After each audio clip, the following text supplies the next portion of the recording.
Right, promise you more on the future of Erik ten Hag at Manchester United. You'll know that reports came out before their FA Cup final win over Manchester City that he would be sacked no matter what happened at Wembley. I promised you Melissa Reddy as well, and here she is in the studio. Lots of conflicting bits of information about what Ten Hag is going to do and what United are going to do. What's the latest? The review element of it is really intriguing because we have established that since Ineos took control of football operations at the club, Sir Dave Brailsford was engaging players and staff about the problems at United, both current and in recent history. Bruno Fernandes has told us as much about these conversations in interviews. And then the technical director, Jason Wilcox, one of his key elements and tasks was to do a proper audit of training sessions, the relationship between the coaching staff and the dressing room, the game model, how the coaching staff interact with other areas of the club like recruitment, sports science. So all of these things smell like a review, sound like a review, are definitely, in essence, a review. Now, Erik ten Hag himself told us that the reviews already happened and his conversation with United's hierarchy has already happened. And he's off on holiday today. Now, contrary to all that knowledge, the club say that the review is now taking place.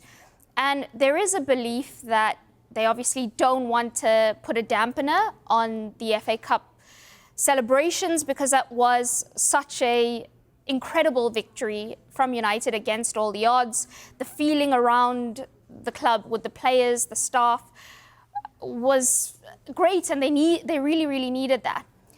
And they don't want to be accused of the kind of callousness that we saw 8 years ago with Louis van Gaal. So if Erik ten Hag believes the review has already happened, and we have all indications that it's already taken place, there is a question mark as to why the club would say it's only now happening. And part of that is probably, why would you make any announcements about any decision if the path forward is not totally concrete yet, if you haven't got everything lined up? And that's the outstanding element. And Ten Hag, as we were reporting 10 minutes ago, saying he wants a quick decision because he wants to either get on with things and win more trophies with Manchester United or win trophies with somebody else. Is he going to get a quick decision?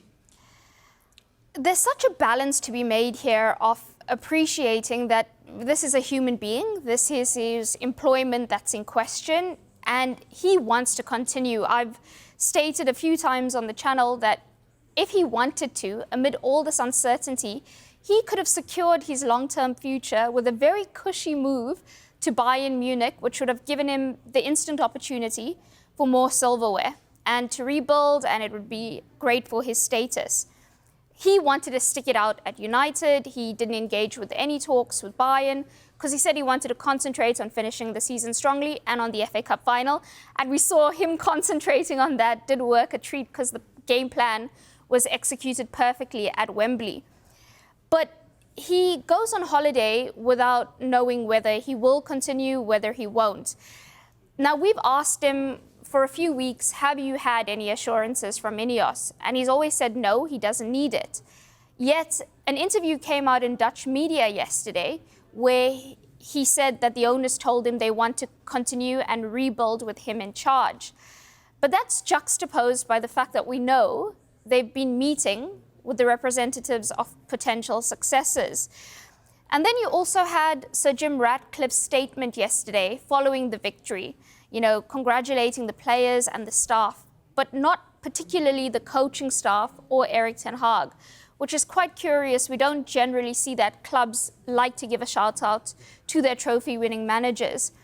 And he's also completely sidestepped any opportunity to give public backing to Erik ten Hag. Which means what? Which means that I think United are exploring how best they can proceed forward. The fact that they're having talks with the representatives of multiple candidates, so two men who have been previously considered by the club and who would snatch at the chance to manage Manchester United in Thomas Tuchel and Maurizio Pochettino. Then you have the very impressive Kieran McKenna, who's done a superb job with Ipswich and also has a very strong affinity to United, understands the club, the players, the politics. Thomas Frank, I'm told that that's an incomplete list because of this ever-changing managerial landscape this summer. For example, just a few days ago, no one would have thought that Pochettino would be on the agenda anywhere because there wasn't the expectation that he would be departing Chelsea. So I think once they have a firmer understanding of what's going to happen there, can they get their ideal candidate? Is it financially viable? You know, all those considerations.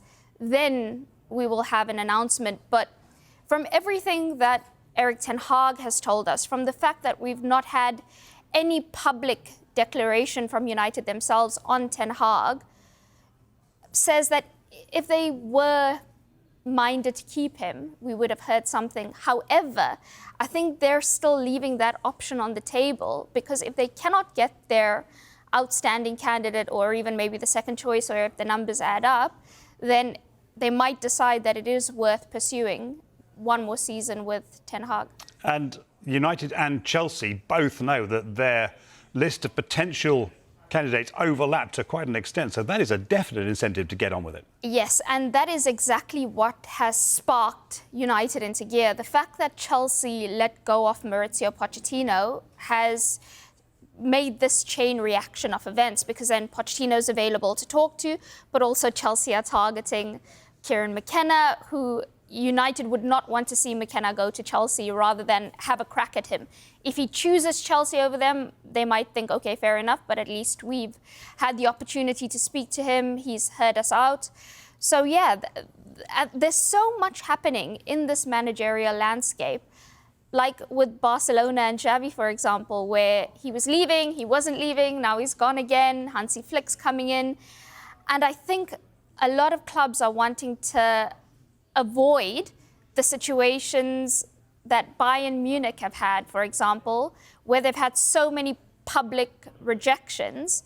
That's not the kind of position you want to put yourself in, especially a club of the status of Manchester United. So once they have all their ducks in a row, we should have a concrete answer.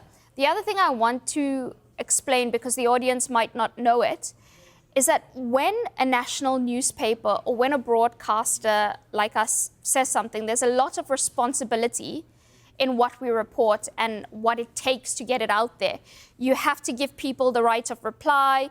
You have to double check your sources. Nothing would be printed or said on air without, you know, a whole variety of checks being put into place.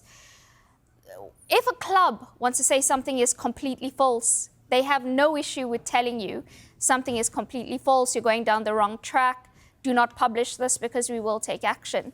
So if you see a report that's gone in, you must know that a lot of due diligence has been done into it. Melissa, thanks very much indeed. Really fascinating, and no doubt Melissa will be back on duty with us pretty much every day for the next few weeks until this is all sorted out.